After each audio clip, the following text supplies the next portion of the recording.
चलो बेटा, क्लियर दिख रहा है ना?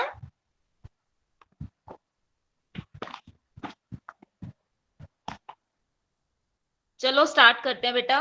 थर्ड थ्योरम क्या कह रही है? इफ ए एम डी, मतलब क्या इनका जीसीडी डी है। ए और एम का जीसीडी क्या दे रखा है बेटा? डी। ठीक है। एंड डी जो है वो बी को डिवाइड भी करता है। जो डी है वो बी को डिवाइड करेगा किस में?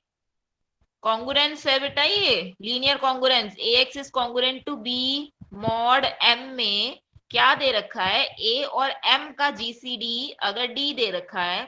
और क्या कह रहा है वो? जो डी है, ये डी जो है, ये वाला जीसीडी जो है, वो किसको डिवाइड कर रहा है बेटा? इस बी को। अगर डी जो है वो बी को डिवाइड कर रहा है तो वो क्या कह रहा है? तो हमें प्रूव करना है कि जो लीनियर कॉन्ग्रुएंस है उसके एग्जैक्टली डी सॉल्यूशंस होंगे which are incongruent mod M, जो कि क्या होंगे? इनकॉन्ग्रुएंट होंगे मॉड एम के। डी सॉल्यूशंस होंगे उसके एग्जैक्टली। ये कह रहा है अगर उसका जीसीडी डी है ना, ए और एम का जितना जीसीडी आया है, और वो जीसीडी अगर बी को भी डिवाइड करता है, तो उसके पास एग्जैक्टली डी सॉल्यूशंस होंगे जो कि इनकॉन्ग्रुएंट होंगे मॉड एम के। देखो कैसे। हमारे पास मान लो क्या है? लीनियर कॉन्ग्रुएंस गिवन है हमें। ठीक है, गिवन है, और जीसीडी डी गिवन है, और ये भी गिवन है, ये सब गिवन है बेटा। ठीक है, यहां तक गिवन है।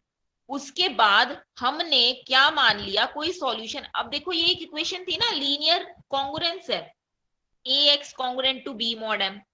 बताया था बेटा लास्ट लेक्चर में कि इसका कोई सॉल्यूशन तो एग्जिस्ट करेगा ही करेगा, है ना?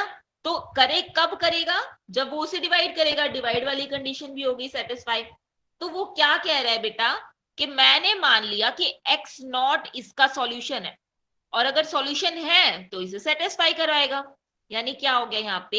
ए एक्स नॉट भी क्या हो गया बेटा? कॉन्ग्रुएंट बी मॉड एम के। कोई सॉल्यूशन किसी इक्वेशन का कब होता है बेटा? जब वो उसे सेटिस्फाई करा देता है ना। तो उसमें पुट कर दिया, तो एक्स नॉट को माना कि भाई सॉल्यूशन है, और वो पुट करवा दिया इसमें, तो ये मेरे पास ये आ गया। और क्या किया बेटा? इन दोनों को सब्ट्रैक्ट करवा दिया।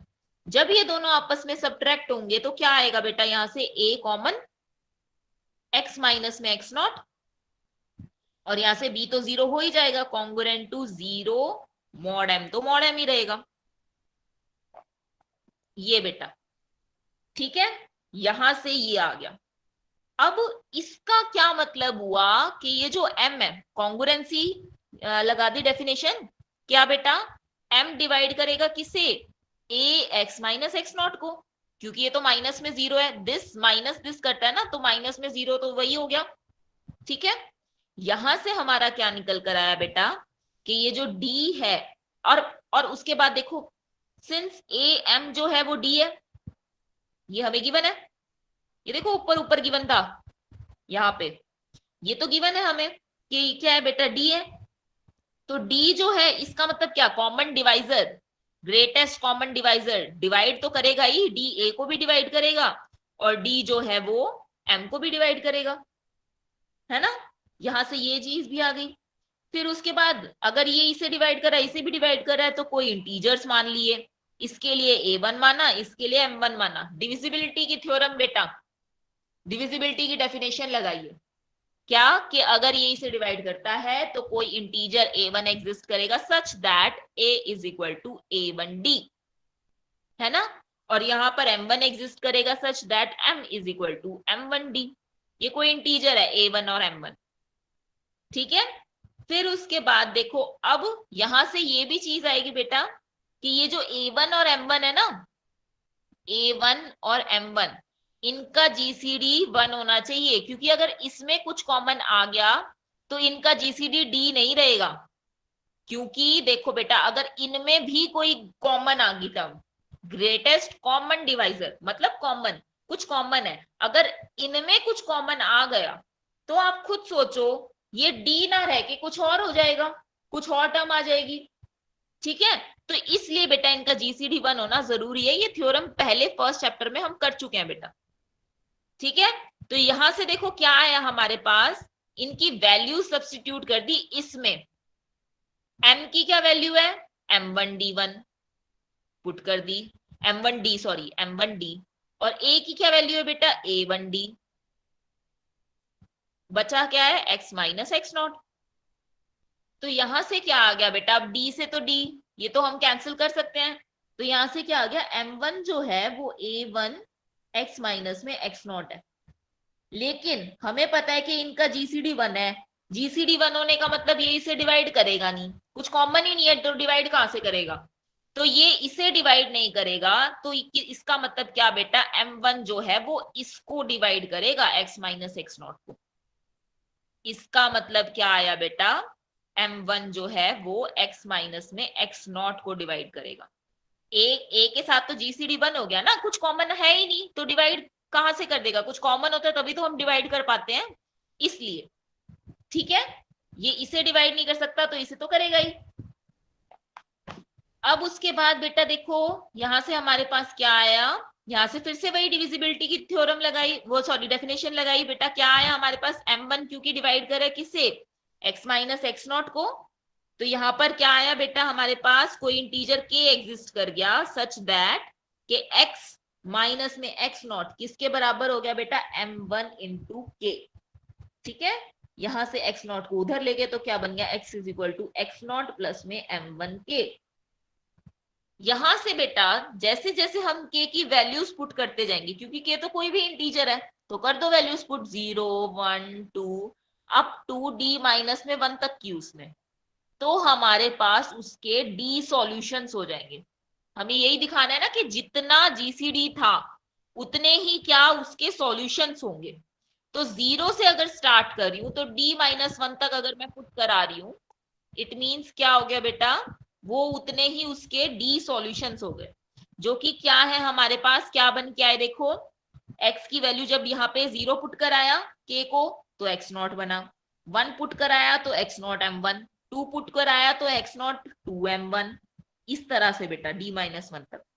अब हमें सिर्फ इतना प्रूव करना है, क्या प्रूव करना रहेगा बेटा, we shall prove that by putting k की वैल्यू अगर मैं d से बड़ी रखती हूँ ना, तो जो सॉल्यूशन ऑब्टेन होगा वो रिपीट होता रहेगा। जैसे कि मान लो कोई सॉल्यूशंस है उसके पर्टिकुलर, और अगर मैंने एक और बढ़ाया तो वापस से, जैसे कि मान लो 1 2 3 4 तक किसी के सॉल्यूशन है, अब मैंने अगर एक और बढ़ाया जैसे कि 5 लिख दिया है ना, तो वो 5 फिफ्थ जो है वो दोबारा से रिपीट होके उसका मतलब 1 ही है। कैसे, जैसे कि देखो मैंने लिखा यहाँ पे 2 इज कॉन्ग्रुएंट टू 4 मॉड, रुको रुको 6 इज कॉन्ग्रुएंट टू 2 मॉड 4। तो क्या है यहाँ पे बेटा हमारे पास ये चीज है अवेलेबल है, ये चीज ठीक है। उसके बाद अगर मैं यही सेम चीज इस तरह से लिखूं, 6 इज कॉन्ग्रुएंट टू 6 मॉड 4 लिख दो, या फिर हाँ सॉरी 8 मॉड 4 लिख दो, तो बेटा बात वही है कि हमने जस्ट क्या किया उसको, वो क्योंकि यहाँ की वैल्यूज क्या है बेटा 0 1 2 3 तक लिखी जाएंगी, 4 के बाद क्या होता जाएगा वही वैल्यूज रिपीट होती जाएंगी। अब जैसे जैसे जैसे जैसे आपका x में ही ले लो, x इज कॉन्ग्रुएंट टू, यहाँ पे क्या आया x की वैल्यू करनी है ना पुट 2 मॉड 4, ये लिखो बेटा। तो x की वैल्यू क्या है 6 लिख सकते हैं, क्या आएगा यहाँ पे 6 इज कॉन्ग्रुएंट टू 2 मॉड 4 होएगा। फिर उसके बाद बेटा क्या लिख सकते हैं, 6 इसका एक सॉल्यूशन है, फिर उसके बाद क्या आ सकता है यहाँ पे 4 ऐड करते रहेंगे है ना, इसमें 6 में ऐड करते रहेंगे 4 यानी कि 10, नेक्स्ट वैल्यू बेटा 10 कॉन्ग्रुएंट टू 2 मॉड 4। ठीक है, एक ये आई, इस तरह से बेटा वो क्या कह रहा है, इस तरह से वैल्यूज आती जाएंगी। लेकिन कुछ वैल्यूज क्या है, जैसे ही हमने k से बड़ी d से बड़ी रखी, d या d से बड़ी रखी, तो वैल्यू फिर से सॉल्यूशन जो है बेटा रिपीट हो जाएगा, रिपीट होके जैसे 1 पे पहुंच गया, कुछ ऑलरेडी उसमें जो है ना सॉल्यूशन d माइनस 1 तक सॉल्यूशन है, वो सॉल्यूशन क्या हो जाएंगे बेटा, रिपीट मोड पे आ जाएंगे, वही आ जाएंगे सॉल्यूशन। अभी प्रॉपर एग्जांपल ध्यान में नहीं आ रहा मुझे, आएगा तो मैं बता दूंगी, लेकिन इसका मतलब यही है बेटा कि यहाँ पर हमारा जो एक आगे चलेगा, जैसे अगर मैंने यहाँ पे के पुट कर दिया, के की जगह क्या पुट कर दिया मैंने, डी पुट कर दिया, तो X not plus M one D का जो डी जो हमें सॉल्यूशन मिला है वो एक्चुअली में एक्स की वैल्यू यही निकाल कर देगा, एक्स नॉट, वो ये कहना चाह रहा है। ठीक है, तो कैसे प्रूव करेंगे ये, कि बाय डिवीजन एल्गोरिथम हमने क्या कर दिया बेटा, के डी को डिवाइड करेगा, के डी को डिवाइड कर रहा है ना यहाँ पे, तो हमारे पास यहाँ से क्या आ गया बेटा, कोई इंटीजर के अगर डी को डिवाइड कब करेगा, के मान लो के अगर मैं डी को डिवाइड डी से डिवाइड करूं के को, तो डिवीजन एल्गोरिथम पे के की वैल्यू डी कोई P integer plus remainder R, मतलब कुछ डिवाइड करोगे तो कुछ तो मिलेगा, जैसे कि 5, 2 को मैं 5 से डिवाइड करूंगी तो कैसे लिख सकती हूँ इसे, इस तरह से लिख सकती हूँ ना, 5 इज इक्वल टू 2 इंटू में 2 प्लस 1, रिमाइंडर आया 1, और यहाँ पर ये डिवीजन एल्गोरिथम बेटा, डिवीजन एल्गोरिथम लगाइए, हमने कहा है कि मैंने के को डिवाइड करवाया है डी से, तो इस तरह से लिख सकते हैं डिवीजन एल्गोरिथम में, यहां तक आया। फिर उसके बाद बेटा क्या किया उसने, हमारे पास फोर्थ इक्वेशन देखो क्या कह रही है, ये फोर्थ इक्वेशन जो हमारे पास आई है, इसमें इसने क्या किया बेटा, यहाँ पे x is equal to X, ये के की वैल्यू पुट करवा दी, ये जो के की वैल्यू है ना, यहां से के की वैल्यू निकाली है, ये के की वैल्यू इसने फोर्थ इक्वेशन में पुट कराई है, पुट कराने के बाद इसे ये मिल गया, फिर इसे सिंप्लीफाई किया तो ये आ गया। अब देखो m1d बेटा, यहाँ पे m1d m है, तो यहां पर क्या रख दिया, m1d की जगह m, ठीक है, यहां से ये आ गया, x माइनस में x नॉट माइनस में m1r1, mp को इधर ही रहने दिया, बाकी सारी टर्म्स को मैं उठा के इधर ले गई, तो देखो समथिंग इनटू में कोई इंटीजर इक्वल टू कोई वैल्यू, यही डिविजिबिलिटी की डेफिनेशन बेटा उल्टी कर दी, क्या आ गया, m जो है वो किसे डिवाइड कर गया, इस पूरी टर्म को डिवाइड करेगा। ठीक है, तो यहाँ पे कॉन्ग्रुएंस की डेफिनेशन लगाएंगे तो क्या आएगा, यहाँ पे x इज कॉन्ग्रुएंट, क्योंकि x माइनस समथिंग और m उसे डिवाइड कर रहा है, तो x माइनस में दिस और m उसे डिवाइड कर रहा है, वही सेम चीज लिखी है बेटा कॉन्ग्रुएंस की डेफिनेशन के अकॉर्डिंग, ये चीज आ गई। अब देखो क्या, which is one of the D solution obtain, देखो ये तो भाई एक आधा सॉल्यूशन तो ये है, ऐसा ही तो है, x not plus M one are,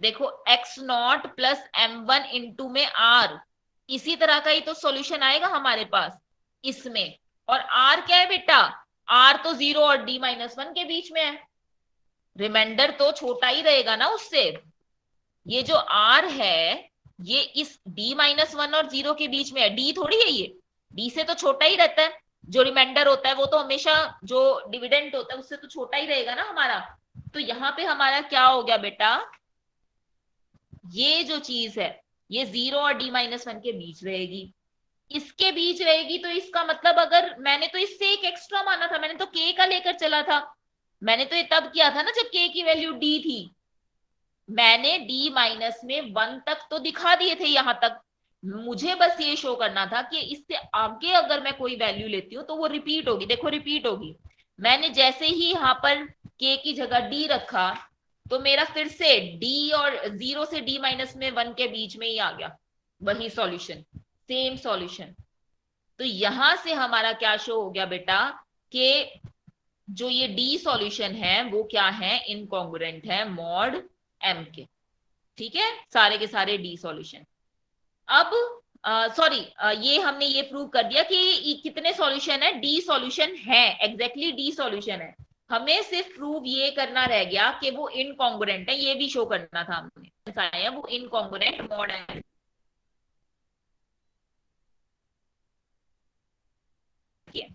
तो इनकॉन्ग्रुएंसी मॉड एम कैसे मान लिया कॉन्ग्रुएंट है, हमें तो आपस में बेटा आपस में इनकॉन्ग्रुएंट होंगे दी सॉल्यूशंस। ये देखो ये जो अलग अलग सॉल्यूशंस है ना, ये सॉल्यूशंस हमने निकाले, एक्स की वैल्यू तो सॉल्यूशंस है, x not plus m1 x not plus 2m1। हमें ये शो करना है कि ये सॉल्यूशंस आपस में क्या है बेटा, इनकॉन्ग्रुएंट है। ठीक है, तो मान लिया कॉन्ग्रुएंट है, मान कोई दो मान लिए, x not plus m1 k1 और यहाँ पे x not plus m1 k2, कोई दो सॉल्यूशंस मान लिए कि आपस में कॉन्ग्रुएंट है।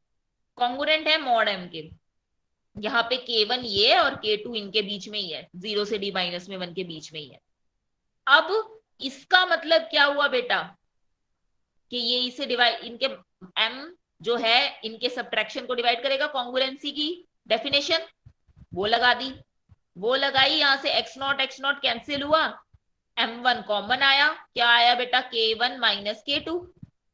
ठीक है, यहां से बेटा अब क्या आया, m की वैल्यू फिर से पुट कर दी, ये देखो ये m की वैल्यू m1 d1, यहां पे m की वैल्यू m1 d पुट की, m1 से m1 गया, यानी d किसको डिवाइड कर गया, k1 माइनस k2 को।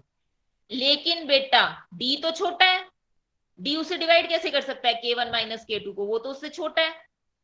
छोटी चीज कभी 4 2 को डिवाइड करेगा, 2 4 को डिवाइड करेगा।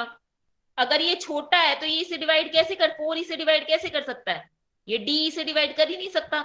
अगर नहीं कर सकता इट मींस या तो क्या है वो 0 है, 0 है तभी डिवाइड करेगा। एक ही पॉसिबिलिटी है, कोई बड़ी टर्म अगर यहां पर होगी तो वो कब डिवाइड कर पाएगी दूसरे को, जब वो 0 होगा, उससे छोटी वाली को वो कर ही नहीं सकता। ये थ्योरम फर्स्ट चैप्टर में पढ़ चुके हो बेटा। तो यहां पर क्या आएगा, इसका मतलब k1 माइनस k2 को 0 होना पड़ेगा, इसको 0 होगा तभी तो हर हर जो चीज है, हर नंबर 0 को तो डिवाइड करेगा ही। तो इसलिए बेटा k1 माइनस k2 जो है वो 0 होगा। अब वो 0 होगा इट मींस k1 k2 बराबर आ गया, हम तो अलग लेकर चले थे, ये बराबर आ गया, ये तो कॉन्ट्राडिक्शन आ गई, यहां से कॉन्ट्राडिक्शन आ गई। इट मींस जो ये है ये आपस में सभी के सभी इनकॉन्ग्रुएंट होंगे बेटा, कॉन्ग्रुएंट नहीं होंगे। ठीक है, ये कॉन्ग्रुएंसी शो नहीं होगी, ये नॉट का निशान आएगा यहाँ पे। इसका मतलब ये है कि ये आपस में जो सॉल्यूशन आए हैं वो एक दूसरे के इनकॉन्ग्रुएंट होंगे। ये थी बेटा थ्योरम। ठीक है, आया समझ में? हाँ बेटा, ये कॉन्ग्रुएंट वाला फिर से बताना। कॉन्ग्रुएंसी में ये कह रहा है बेटा कि ये जो ये चीज थी ना हमारी, हमें ये क्या शो कर, एक ये तो था कि एग्जैक्टली डी सॉल्यूशंस है, ये तो हो गया हमारा। अब हमने ये भी शो करना है कि जो डी सॉल्यूशंस आए हैं, कौन कौन से सॉल्यूशंस आए हैं, देखो x not plus m1 x not plus 2m1 up to x not plus d minus में 1m1, ये सॉल्यूशंस है। ये सॉल्यूशन आपस में क्या है बेटा, इनकॉन्ग्रुएंट है, कॉन्ग्रुएंट नहीं है। कॉन्ग्रुएंसी क्या होती है कि भाई this congruent to this mod m हो, लेकिन हमने यहां से शो कर दिया कि ये नहीं हो सकता, जो हम मान के चले, मान लिया कि पॉसिबल है, तो मान लिया आपस में कोई दो सॉल्यूशंस कॉन्ग्रुएंट है, तो वो दो सॉल्यूशंस उठाए हैं बेटा यहां से, इधर से। ठीक है, कोई k1 और k2 वाले, k1 k2, ठीक है, कोई दो उठाए हैं इधर से। ये m1 चलता जा रहा है ना, देखो बदल क्या रहा है, बदल तो यही रहा है, इसी टाइप के सॉल्यूशंस है ना बेटा। देखो x not plus k m1, k1 m1 फिर k2 m2, फिर इस तरह से k की वैल्यूज बदलती जा रही है, 1 2 3 पुट करते जा रहे हैं हम, यही था ना। तो यहाँ पे हमने कोई दो सॉल्यूशंस ले लिए और मान लिया वो आपस में कॉन्ग्रुएंट है। कॉन्ग्रुएंट है तो डिवाइड ये करेगा, कॉन्ग्रुएंसी की डेफिनेशन क्या कि m इसके सब्ट्रैक्शन को डिवाइड करेगा। तो यहां से ये आ गया, m की वैल्यू पुट कराई तो m1 से m1 गया, यानी d जो है वो k1 माइनस k2 को पुट करेगा। लेकिन d जो है बेटा, क्योंकि k1 से भी छोटा है, k2 से भी छोटा है, k2 भी उससे छोटा है, d से छोटा है, तो उनका सब्ट्रैक्शन तो ऑब्वियसली छोटा रहेगा। देखो ये d से छोटे हैं ना सारे के सारे, यहां से देखो यहाँ पे d से तो सारे छोटे ही है, d माइनस 1 तक लिया है हमने, तो d से तो सारे सॉल्यूशन छोटे हैं।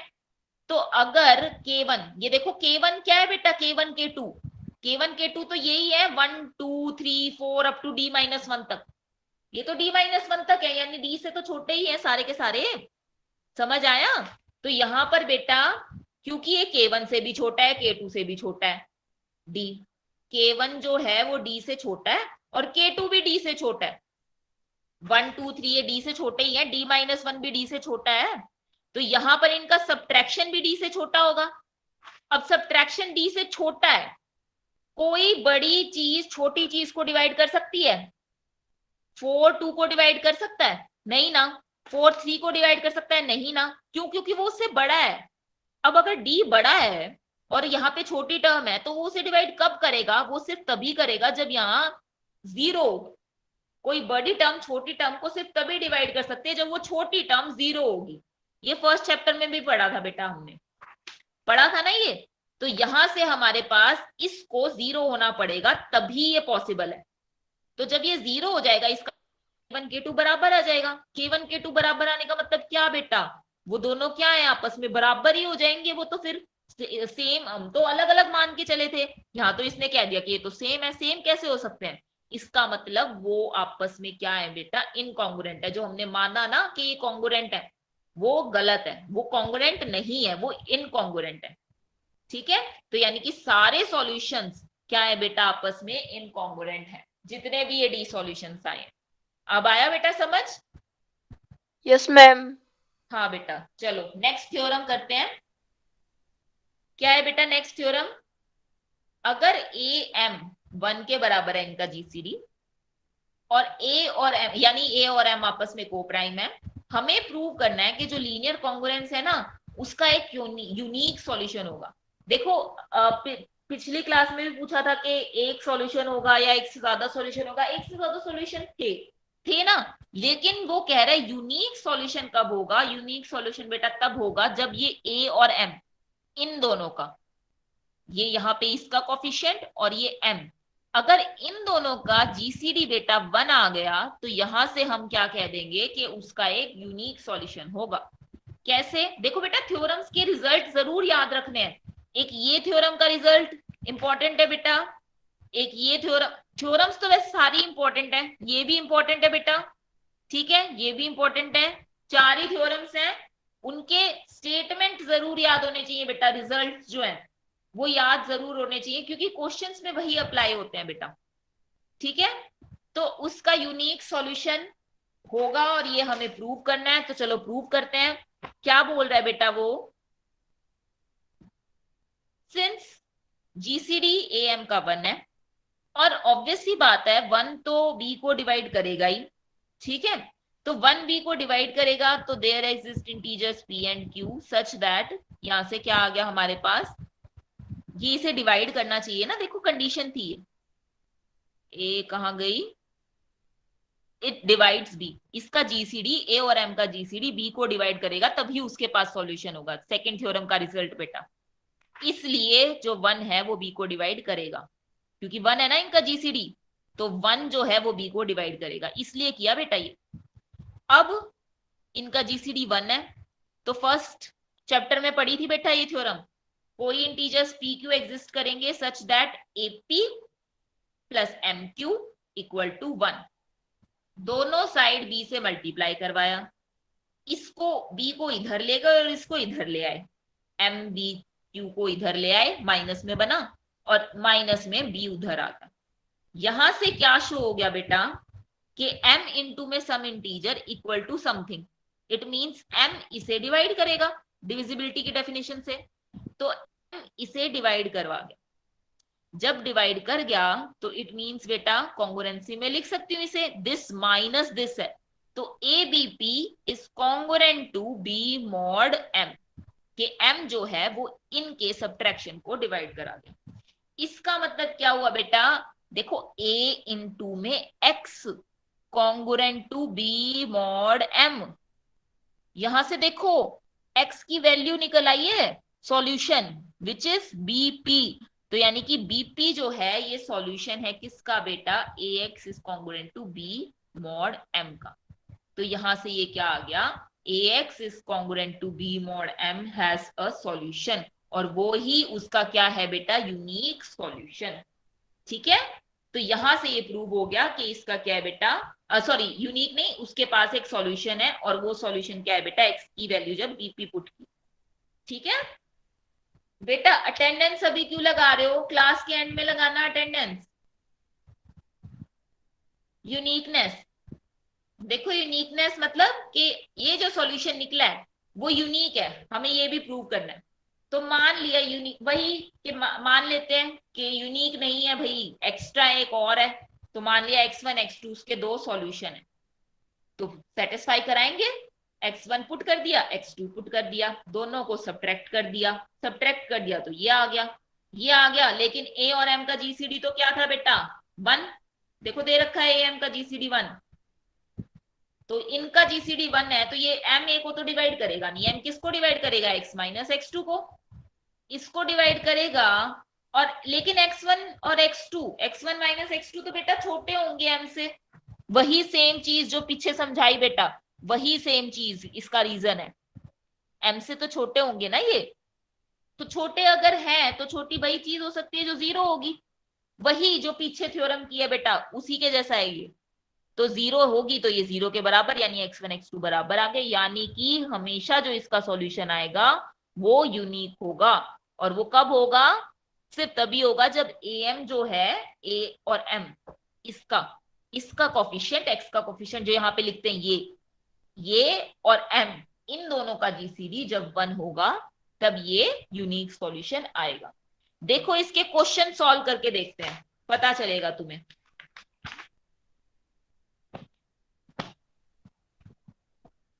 देखो जैसे पहला एक्सरसाइज 2.2, इसका बेटा फर्स्ट क्वेश्चन है जिस तरह से हमारे पास, एक मिनट बेटा,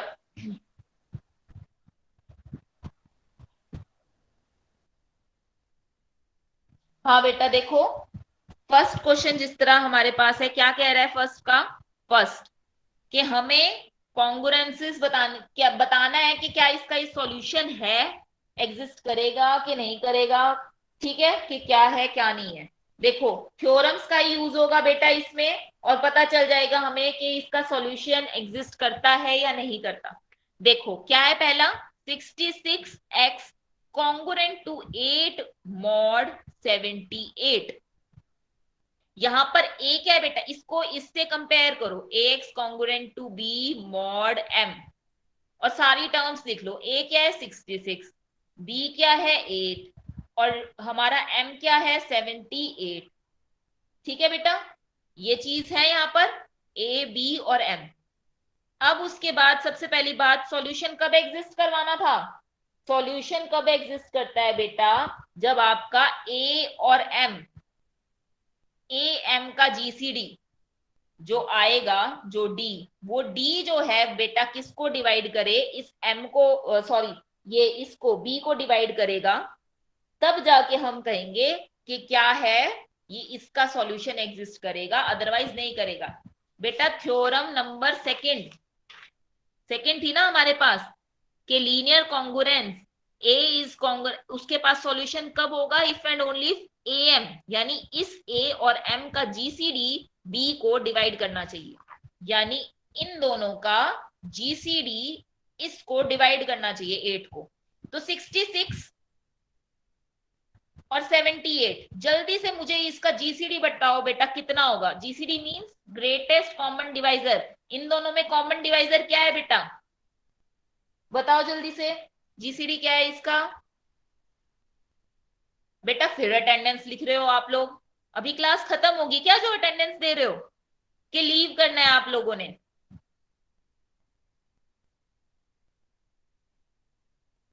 जल्दी से बताओ बेटा जीसीडी क्या होगा। 6 मैम। हाँ बेटा 6, पता चला ना 6 क्यों, कॉमन डिवाइजर बेटा देख लो इनका निकाल के, 66 का 6 करेंगे तो 1 1, और 6 करेंगे तो यहाँ पे 78 का क्या आएगा बेटा 13, और कोई कॉमन है ही नहीं इनमें, तो जीसीडी क्या हो गया हमारा 6 हो गया।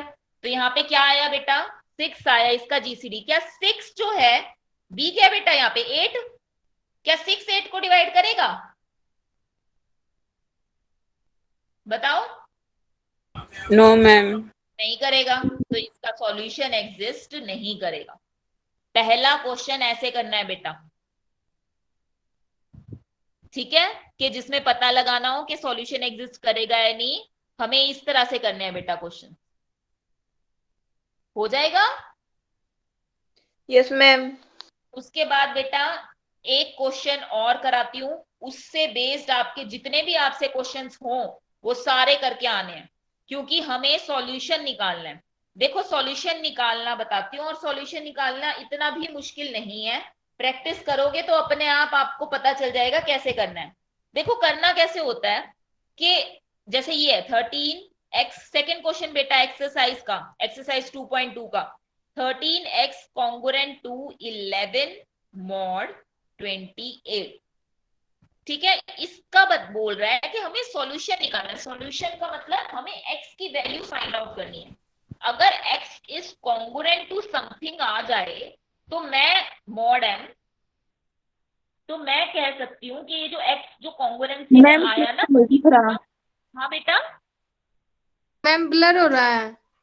ब्लर हो रहा है, एक मिनट बेटा।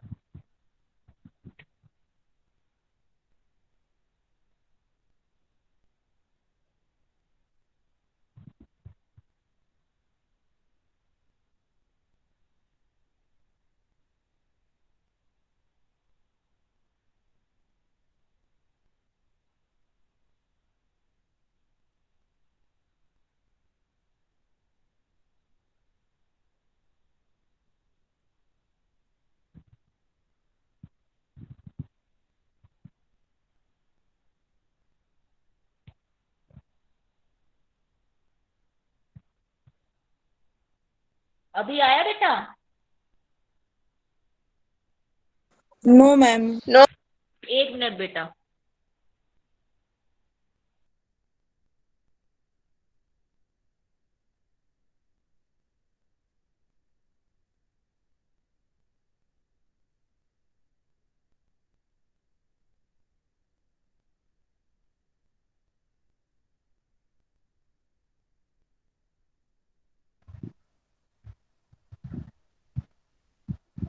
देखो बेटा अब आया। Yes ma'am. आ गया, चलो। Yes, ma'am. हाँ देखो बेटा, अब हमें क्या शो करना है यहां से। अगर मैं x congruent to something mod m दिखा दूं ना, तो वही जो समथिंग आया है हमारा वही उसका सॉल्यूशन होगा। ठीक है, हमें बेसिकली एक यूनिक सॉल्यूशन ही निकालना है। तो वो हम कैसे करेंगे, कैसे फाइंड आउट करेंगे बेटा। सबसे पहले तो ये देखो क्या इसका सॉल्यूशन एग्जिस्ट करेगा। तो सबसे पहले क्या करना है, ये a है ना 13। सबसे पहले तो हमने यही चीज देखनी है कि इसका सॉल्यूशन एग्जिस्ट करेगा भी या नहीं। b कितना है 11 और m कितना है 28।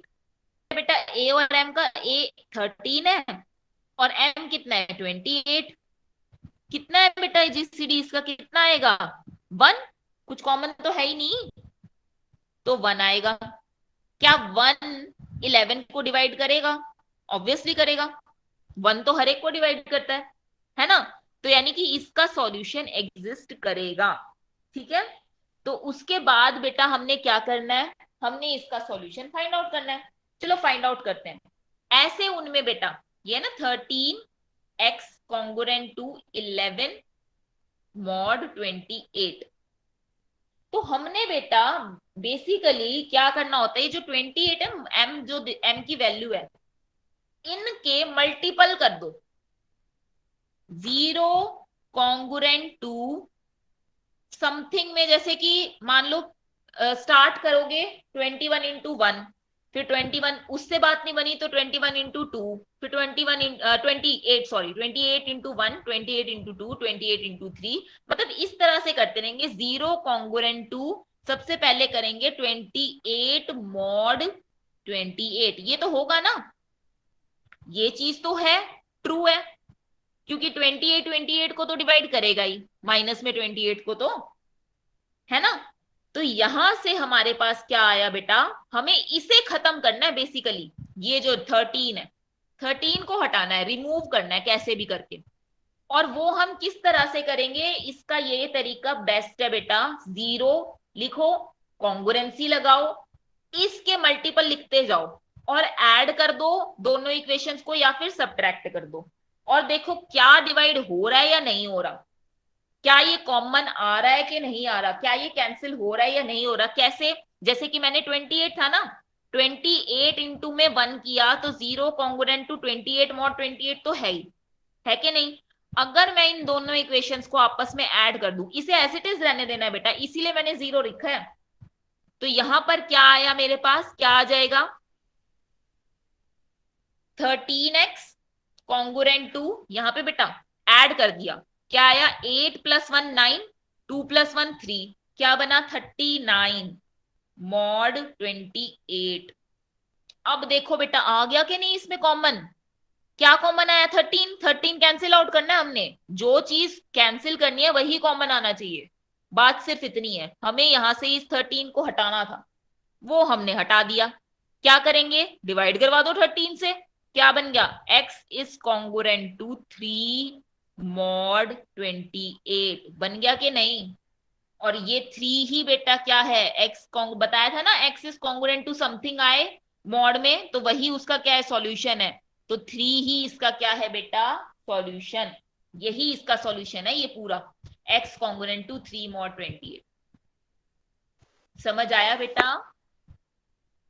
Yes ma'am. चलो एक और क्वेश्चन करते हैं, अच्छे से समझ आएगा। थर्ड क्वेश्चन बेटा, थर्ड क्वेश्चन है 2x + 1 कॉन्ग्रुएंट टू 0 मॉड 7। ये सेकंड, ये थर्ड क्वेश्चन है बेटा, ठीक है।